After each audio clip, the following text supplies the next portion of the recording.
Yeah, I'm autistic. Who would have thunk it? Maybe a lot of people would have thunk it.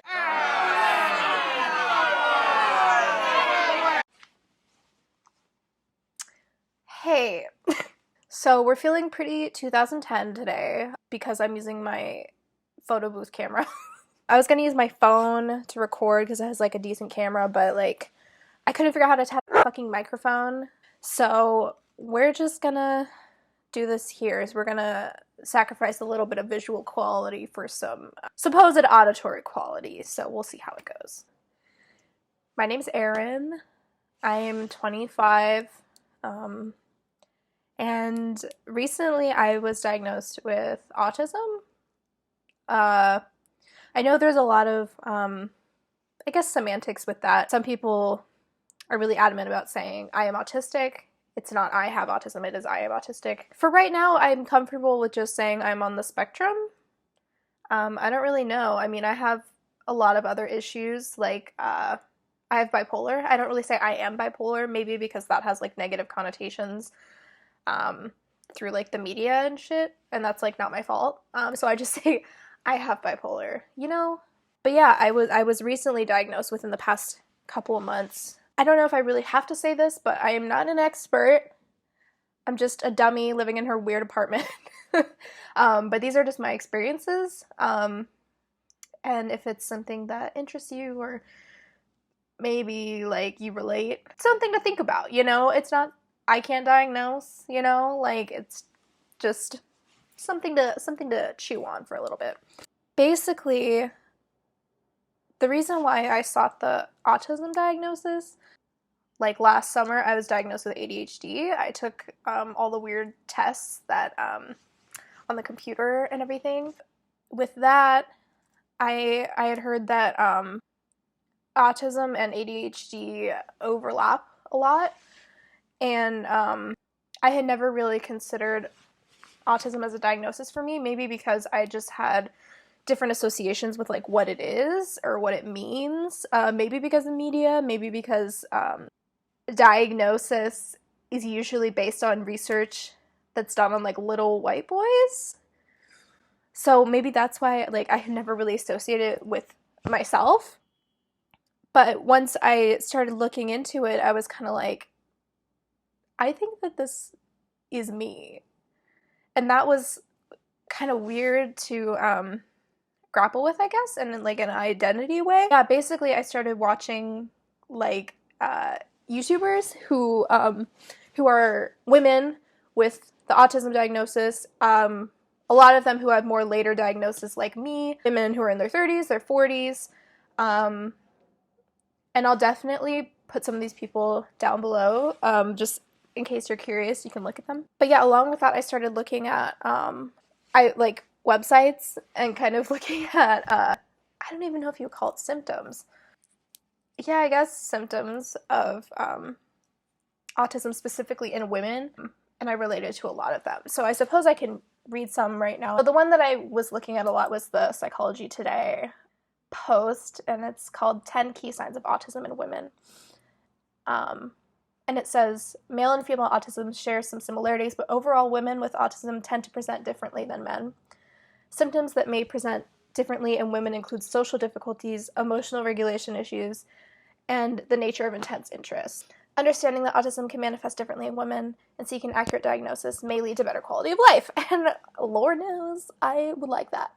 So I'm just reading verbatim from the article. I'm going to link it. But it says, women with autism tend to present differently than men, a fact which has often led to misdiagnosis and underdiagnosis. As a result, women who have autism and don't receive a diagnosis tend to judge themselves harshly for finding life difficult, which I find life so difficult.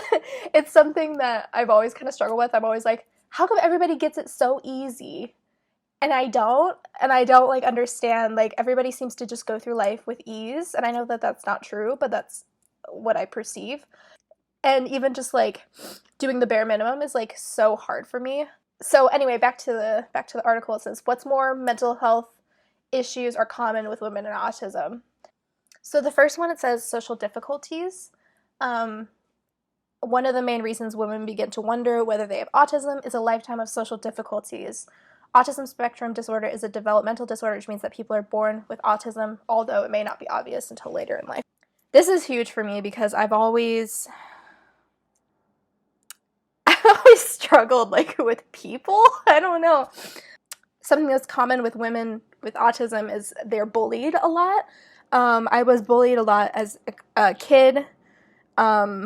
And then in middle school, I was bullied so bad I had to switch schools. Also, I did sports, and I was targeted a lot by my coaches for issues that I really, I didn't understand where it was coming from, and that was really hard for me. Even later on in life, I find that I kind of go through cycles where, I'm good at making friends. I'm not shy. I'm an introvert, but I'm not shy. But I can usually meet people and make friends pretty quickly. But once it starts to become personal and I begin to unmask more and show more of what I now know is my autistic self, relationships tend to get really strained, and that's really hard. So I'll keep reading. It says, women with autism often find it difficult to read and respond to social cues. Many women navigate this difficulty by creating a social checklist and learning how to respond to people in socially inappropriate ways. They often feel socially anxious, ruminate on their social interactions, and may end up feeling left out and lonely, despite their best efforts to be sociable. While autistic women may interact well in one-to-one situations, they often find it very hard to be in groups and may feel exhausted after too much social interaction. This is so me. I thrive in a one-on-one situation, just me and my gal pal. I cannot do groups. I don't go to bars. I don't go out. It's so overwhelming to me. I just kind of just shut down. So that definitely fit. The second one is sensory sensitivity. It says people with autism experience the world in a different way than neurotypical people, and many women with autism experience intense sensory sensitivity. They may have a heightened sense of awareness when it comes to smells, light, sounds, and touch. For someone with autism, it's not a matter of not liking certain things, it's a sense of being unable to tolerate them. My clients have described me being unable to sleep if people are breathing in the same room, having to leave a train because someone is eating, being unable to cross roads due to sensory overload, or being unable to go shopping malls because light, sounds, and crowds. So I definitely relate to this so much. First of all, grocery stores are unbearable to me. They're so bright and they're so loud, and not to mention I've had struggles with eating disorders in the past, and thinking about what food I need to get, and especially if I don't have a list, which I mostly don't have a list because I'm stupid. It's too much. And it's a little ironic because I actually worked in a grocery store. It rhymes with Schmade or Schmoes, and I worked there for 3 years. Yeah, I definitely get overwhelmed. I think mostly with sounds and smells. I'm really, really sensitive to smell. People always tell me that I have the nose of a bloodhound, which, okay, I guess. But I'm really, really sensitive to smell. If even I'll get something new and I'll just smell it, just check it out, Yeah, also sounds. When I was a kid, I would I could hear something from across the house, and I have normal hearing abilities if we're just talking about my ears. I'm just so sensitive to it. My mom would call me radar ears because she'd be like, how do you hear everything that we're saying across the house? I'm like, I don't know, I could just hear it. At one point, this was maybe 2 years ago, I thought I was having issues hearing because I was working at the store, and I was like, why can I cannot hear anybody. I cannot hear, I don't understand what they're saying. And I went to the ear doctor, and they checked it out, and they were like, yeah, totally normal, totally cool, whatever. And looking back, I think I was just having sensory overload. There's just too much going on. I couldn't hear what they were saying because I was just so sensitive to, sounds and smells. What's interesting about autism is that you can be hypersensitive to some things, and you can also be hyposensitive to some things, so you don't sense things happening with your body. And I think a great example of this is I was 14 and I was at a volleyball camp, like a sleepaway camp. I kind of like woke up that day and like I thought I had pulled a muscle in like my stomach, but I was like whatever. So I just like I literally went the whole day. It was like 12 hours from like 8 to 8, playing and like playing in like a tournament. And after the tournament was over, I went home and I was in like so much pain, and it turns out I was having appendicitis, like, and I didn't even like sense it. I think because there was so much going on. I was playing, I was stressed out, and I didn't even notice like my appendix was inflamed. And they almost sent me home from the emergency room because they were like, "You shouldn't have been able to play volleyball all day when your appendix was inflamed, so you should go home." And then right before they sent me home, they actually looked at my labs and they were like, "You need to have surgery." And I'm like, "Yeah, I thought so." The next one, it says executive function. It says many women with autism experience problems with executive function, a set of skills that involves working memory, flexible thinking, and self-control. People with executive function problems might find it hard to organize themselves, finish tasks, and maintain emotional control. Whether in the workplace or at home, it can be hard for women to complete tasks, such as completing tasks at work which are deemed less interesting, keeping a clean house, maintaining healthy habits, or carrying out daily tasks such as showering and eating breakfast. I really, really relate to this. So people call me very organized, and I am very organized, and that is not without trying. It's so necessary for me to write everything down. I have it in my notebook, and I have it in my planner is insane, just to like keep everything organized, or else it's not gonna happen. So that could be one reason why maybe this diagnosis was overlooked for a bit, because it's like, oh, she's so functional, but it's like not really. But another thing is like I will not eat like during the day just because like I forget. It's not like an ED thing, which I have struggled with before. I'll have breakfast because I need it to take my medication, but then like I won't eat like all day, and then I'll get home and I'm like, why do I feel so sick? I feel awful. And then it's like, oh, maybe because you like didn't eat all day. Another thing is like showering. So don't get it twisted. I shower. Okay. It's so hard to get myself to do it.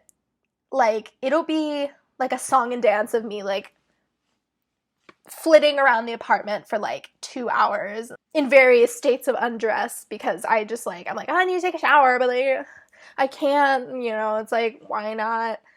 And I also just like, I hate being wet when I'm not supposed to be wet. I usually take like lukewarm showers because like I cannot stand like the hot water. It's just too much. So it's just like, it's a whole thing, and then I end up like, I'll be like, ugh, I don't really need to shower for today, and then I'll just like wash my face and then like be done with it. Next one says obsessive interests, and it says both men and women with autism tend to have specialized intense interests. People with autism display what if then thinking and often want to get to the bottom of how something works. They may want to know every single fact about their interest. While boys and men's interests often focus on objects or things, think the little white boy with the trained special interest. That's usually what people think of with like autistic special interests. It says women often display an intense interest in a wider range of subjects, including how the mind works or people, particularly romantic partners, crushes, or celebrities. Many women with autism are skilled researchers and may gravitate towards careers or hobbies which require a high level of intense focus. I've always had special interests. I suppose they kind of flew under the radar because they're more like girly, like they're girly things. She's just being a girl, and this is common with like women and autism. Someone will have a special interest in like American Girl dolls when they know everything about like all the American Girl dolls, have all the books or whatever. But then it's like, oh, it's normal because she's just a girl and she just likes her dolls. You know what I mean? When I was a kid, the big one that sticks out to me is Hello Kitty, and and that seems to be like more of a normal thing that girls would like, and I actually have this old folder. This is from 5th grade. I kept it around because it shows one of my other special interests, which at the time was those teen magazines. And I have cutouts from the magazines from when I was a kid. So, like J14 and whatever, I would like I would walk to the store by myself and like buy all the magazines, and then I would go through them and then like cut out the pages that I liked and then save them. And to me, it wasn't even like I was especially interested in the celebrities per se, but it was more like I liked collecting. There's some really interesting stuff in here, though. This is about the purity rings and the Jonas Brothers. This is a Jonas Brothers poster, and then I would make like little things on like Microsoft Word of like celebs that I thought were cute. So I have my Selena Gomez one. Yeah, you know what's interesting is in here I also have something that I had to do in therapy. When I was in like 5th grade, I started on more intensive weekly therapy because I was fucked up. But I have a list of things that I like, that I enjoy doing. I think it was a way of like control, and also like collecting a little bit. But basically what I have here is like draw manga, knit, read, take bubble baths, go swimming, write stories, go to the library with my mom. Just like stuff like that. Just a cool little time capsule. Definitely encompasses like my special interests as a kid. As for right now, definitely collecting antiques and going antique shopping and thrifting. Hey, Missy. And also, a big one is Arthur, the aardvark. Get. I was actually just eating a bagel off of my Arthur plate. A lot of it's nostalgia. It makes me feel really good when I watch it. It's like really, it's really comforting to me. And I have a bunch of like merch. But that's something that's like a little odd. It's a little quirky, like about me. Yeah, that's a big thing with like women with autism, is that instead of looking at them as like their autistic symptoms, it's more like, oh, these are character traits, you know? She's quirky. I was always described as like the quirky girl. She's an individual. She's weird. It's something to think about. I don't know, that women are looked at differently, of course, when they're being diagnosed. Something else kind of about that is everybody everybody tells me, they're like, yeah, when I like first saw you, I thought you were a bitch, but like now that I met you, I think that you're pretty cool. And I'm like, gee, thanks. And it's like, first of all, I have like resting bitch face, whatever that means. I don't know if it's like the way that I talk, or like the way that people perceive me, or the way that I act. I'm kind of people tell me that I'm blunt and what's the word? Candid. People say I'm candid because I kind of just like say what I'm thinking. And I think maybe some people see that as like, oh, she's a bitch, you know, but like that's just like misogynist. I don't even like, I can't even speak on that. Yeah, let's go to the next one because this fits. It says camouflaging. Autistic women tend to have a greater desire to be sociable than autistic men and spend a considerable amount of time and energy in masking or camouflaging their differences in order to pass as normal. Although neurotypicals of both genders and autistic men also camouflage, women with autism tend to do so to a far higher degree. Yeah, so as long as I can remember, I've spent my entire life masking or camouflaging, some people might say. When I was in school, elementary through college, I'll even say, I was seen as like a perfect student. I was quiet. People said I was shy, which like, I'm not really shy per se, but I think it was mostly me trying to control like what I was coming across as or what I was saying. I was a pleasure to have in class, and I would spend all day holding it in, masking. Think of it as like you're clenching your muscles all day, and you're clenching your jaw, and it's just like your whole body is tight. And then once I would get home, I would have like a meltdown, total meltdown. I would be screaming, crying, throwing things, you know, like it was like a totally different me. It didn't feel like me. But then I was also like, what if this is me? And like the me at school is like not me. And I'm like, who am I, you know? But I would have like total meltdowns with especially doing my math homework, because now that I think of it, I think that I have the dyslexia for the numbers, dyscalculia or something like that, because like math was always so hard for me. But I would scream, I would crumple up my math homework, I would throw it, and then like the next day my teacher would be like, "Why is your math homework all crumpled?" I'd be like, "I don't know, it's crazy." Looking back, it's like it was kind of thought that I had anger issues, which I wouldn't consider myself to be like an angry person. I'm autistic. So I was just having meltdowns.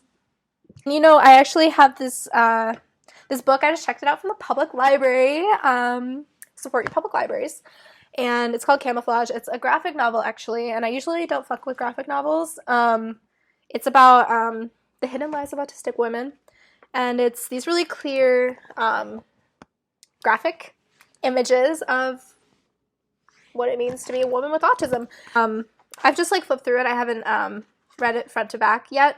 It just has little things like this. This is probably backwards because it's on my stupid webcam, but it says, "You're not autistic. Lots of women told me they thought they had autism, but when they suggested it to family, friends, and their teachers, it was dismissed. When they went to their doctor, they were either given the wrong diagnosis or told there was nothing wrong." And then in the little speech bubbles, it says, "You've got depression, not autism." Of course not. You're just kooky. You're anxious, not autistic. You're too poor at maths to be autistic. I think this is a British person. Literally me. Yeah, so it's got some really good stuff in here, and then there's even one page I was looking at earlier. It's this, and I'm like, oh my god, literally me and my mom whenever I would have meltdowns. It says, "How was school?" And then it says, "I remember being really quiet at primary school. I was perfect, did everything I was told, and bottled everything up. But when I got home, I would explode. I'd spent the whole day just holding everything in." And that really spoke to me. It's by Dr. Sarah Bargiella. Definitely look it up. Art by Sophie Standing. Next one is sleep issues. Many women with autism experience difficulty sleeping. Often this is caused by sensory issues, including high sensitivity to noise at night and problems feeling comfortable. The presence of another person can exacerbate sleep issues. I always have trouble sleeping. I don't know if that's necessarily because of my autism. I think it's just because I am stressed. Next one is difficulties with eye contact. I don't know if you noticed, but I'm barely looking at the camera. You know, they say, like, it's the YouTube 101, like, look at the camera, look at your audience, but, like, I can't. But it says, making eye contact can be extremely challenging for people with autism. Women in particular often become skilled at forcing themselves to make eye contact. If they do this enough, it may start to feel more natural to them. She's chasing her tail. What a little freak. Okay. Thus, a woman with autism may be okay at making eye contact because she's learned to do so, but it feels unnatural or hard and could potentially be a sign of autism.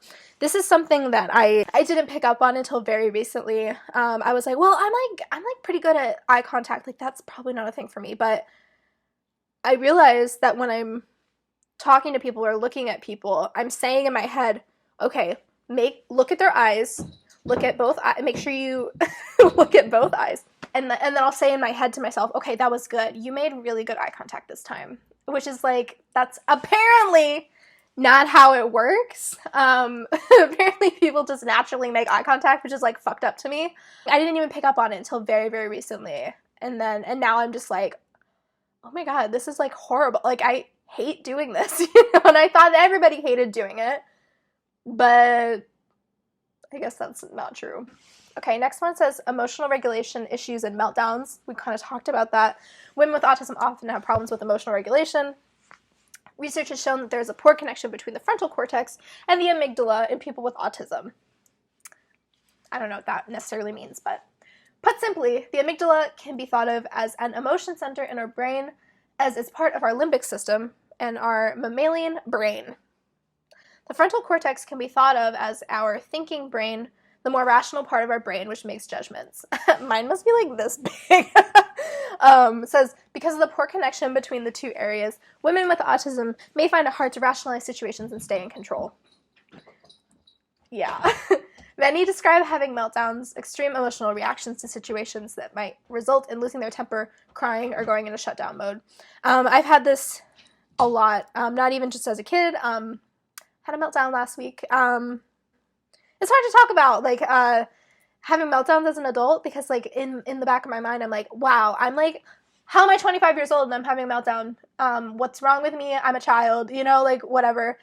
It helps me feel better when I'm like, oh, it's my autism, and it's something that happens, and it's not something to be ashamed of. It's definitely, like I said earlier, when I have relationships with people, romantic or platonic, and I start to unmask, sometimes I'll have a meltdown and it'll, like, really freak people out, and they'll kind of, like, pull away, or they'll accuse me of trying to manipulate the situation, when really it's like, I read somewhere, it was like, the difference between tantrums and meltdowns is that meltdowns don't have a manipulative layer to it. You're not trying to manipulate, it just is what it is. Whereas a tantrum is you're trying to sway a situation or get something that you want. So I thought that was really interesting. Okay, next one, it says stimming. It says stimming, which is short for self-stimulating behavior, refers to repetitive behaviors. The most obvious behaviors we associate with autism are rocking, hand flapping, repetition of words or phrases, and spinning around. However, women with autism may display other stimming behaviors such as skin picking, feet rubbing, pacing, or hair twirling. People with autism tend to stim more than other people and may not be aware of their behaviors. It is thought that stimming is a self-regulation tool. This is something that I definitely do. I'm a chronic skin picker. Can't fucking help it. Mom. And I also I fidget. I have this, like, little Velcro thing. It comes with my microphone, but I just, like, I'm like, this fits so good on my finger. So I've just been, like, playing with it. I suppose that these are some things that may be a little bit more stealth as far as, like, stimming goes. But I even, like, when I'm having a meltdown or like a panic attack, I do flap my hands, you know. I used to think it was, oh, like, me, like, calm down, you know, but it's like, no, you're flopping your hands because you're autistic, you know? Yeah, and I found that I repeat words and phrases. I used to say, it was like, oh, it's just, like, stuck in my head, like, I can't get it out. Like, I used to say phrases from, like, YouTube videos all the time, and, like, if I'm having a conversation with someone and someone says something, I'll just get, like, a yearning, a yearning to say whatever they just said. Like, if someone said, yeah, I took a bath, I'll be like, I took a bath. Just because, like, it feels good in my mouth. Yeah, I mean, there's a lot of things that could go into the stimming category, and it's also something that I definitely need to learn more about. Okay. Number 10, this is the last one. On this Psychology Today list, it says, anxiety and depression. Anxiety and depression are not universal symptoms of autism, but because life is difficult for many women with autism, it is common for them to experience mental health issues like anxiety, depression, or problems with addiction. There's also a far higher than average rate of suicidality in women with autism, which appears to be related to the degree of camouflaging they engage in. Though their autism goes undiagnosed, it is more likely that they will receive a formal diagnosis for anxiety, depression, or another mental health issue. So, I've had anxiety and depression, it feels like my whole life, probably, like, since I was in the womb. I was like, I'm so sad. Which, it's hard to say. There's a lot of overlaps with like, autism and other comorbidities. And it's hard to say sometimes. It's like, is this my autism, or is this my anxiety and depression? Anxiety and depression are something that was diagnosed kind of early on for me. I've been on medication since I was, like, 16, so, like, almost 10 years I've been on medication. And I think that was something that was easier to pick up on. And I also, I was diagnosed with bipolar when I was 20. And sometimes they say that mood disorders or personality disorders are misdiagnosed, and it's actually just autism. I do think that I have this mood disorder because I respond well to my medication. Yeah, there's just a lot of overlaps, which is something to take into consideration. So that's the end of that Psychology Today list, and I feel like that was something that was really helpful for me in kind of looking at my own experiences and framing them in a new way. And thinking that, oh, like, this could be autism, you know? So I eventually brought these things to my therapist, who I've been seeing for about 3 years, and she's really great, and we get along really well. I had kind of brought it up, and she, like, was like, why do you think that? And so I kind of actually went through this list that I just read through today, and talked about similar things that I talked about. She was like, yeah, that sounds like autism. One time, one of these days, we're going to go through the DSM-5, which is the diagnostic criteria for diagnosing autism, and we went through it together during one of my appointments, and she diagnosed me.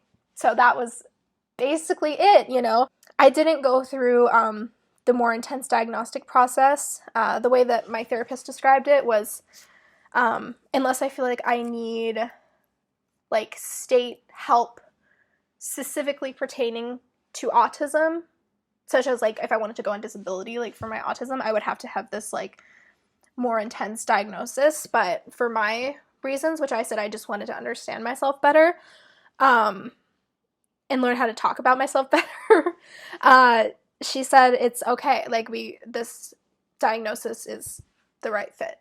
I guess some other things that I kind of wanted to talk about, just my more recent issues with being autistic and, like, just kind of being who I am that are difficult for me. Growing up, like, in middle school, high school, I never really had a boyfriend until, like, my senior year of high school, but, like, it was never, like, on my radar. I don't, like, I was just, like, I didn't even think about it, honestly. It's just, also, I'm queer. I don't know if that's, like, I've heard there's a lot of, like, overlap between, like, people who are autistic and, like, queer people, which is also kind of interesting, but, yeah, just, like, growing up, I was never interested in, like, romantic relationships with people, and, like, even now, I'm like, eh. Like, I'll date sometimes, but I kind of realize that I do it not because I want to, like, date somebody, but because I'm bored. Ugh. At least I realized that, and I'm not, like, manipulating people. You know what I mean? And I also think people were, like, not necessarily intimidated by me, but I just think that people thought I was weird and, like, didn't want to ask me out. Like, I don't know. I don't fucking know. Another thing was, I mentioned earlier that I did sports. I was a competitive volleyball player for a long time, middle school through high school. I can make a whole entire, like, video about this. I'm also working on, like, writing something. I was singled out by my coaches and treated really badly because I would have meltdowns sometimes on the court.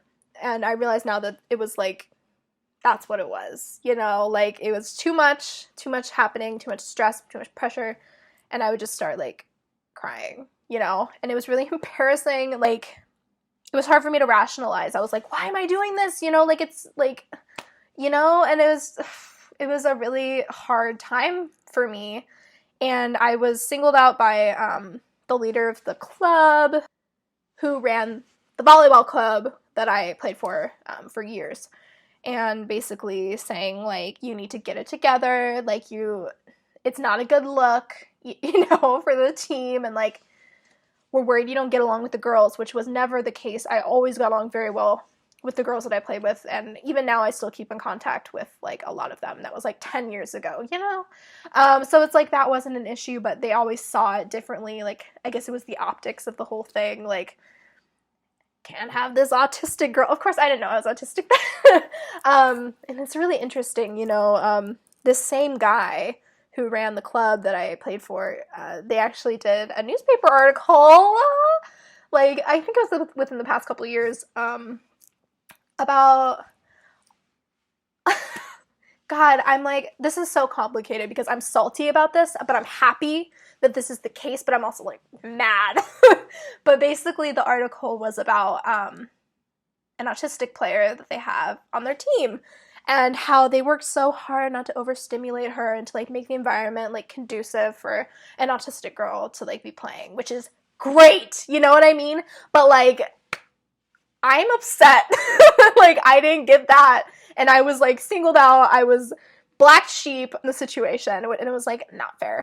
And this also translated over to my high school volleyball, my volleyball coach, who was insane. That's like kind of unrelated, but he was like insane. I was singled out by him and the athletic director. He would call me into his office and be like, "What? Like, you have a bad attitude. Like, you're not a good look for the volleyball team. Like, it's not good."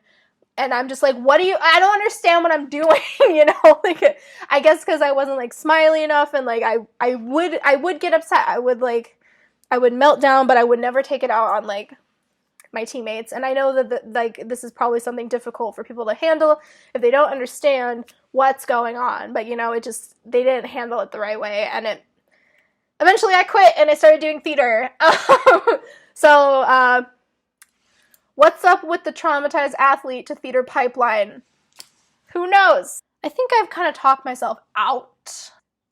I guess overall what I want to say is that I think it was missed for a bit because other things were used to rationalize why I was behaving or acting the way that I was or that I do. I guess to a lot of people I was just quirky and I like bad at math, and like sometimes she freaks out, but like it's not really a thing, and you know, just like other stuff. Oh, she's like really into like Hello Kitty and like researches all that shit on a daily basis when she gets home from school, but like that's okay because girls like Hello Kitty, so that's normal, you know? It's just like a lot of stuff like that. I was just kind of glazed over for the whole autism thing, and it wasn't until I started advocating for myself and doing my own research and, you know, looking into things I never looked into before that I realized that that's a thing. And I was diagnosed. I guess moving forward,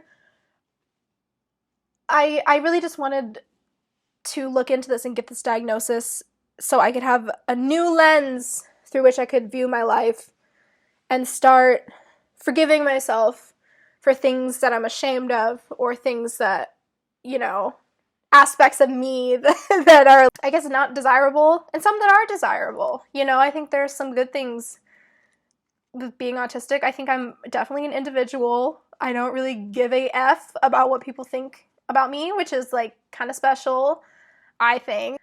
You know, I'm very self-sufficient. I don't need to be around other people to like feel good about myself, and which, you know, I know there are like extroverts out there and like whatever, but you know what I mean. I don't need like other people's validation. So there's a lot of really special things too. And overall, it makes me sad.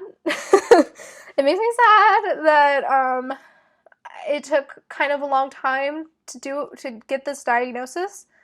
And also, I feel like this is definitely the situation for a lot of autistic women. You know, like there are women who are like in their 60s who just got diagnosed. You know, it's like it's a bummer, and I hope that like there's more research and more people like me and like people who whose videos I was watching kind of like getting out there, then more and more people can look at it and say, hey, that fits, you know, and kind of start looking out for yourself. I think that's it.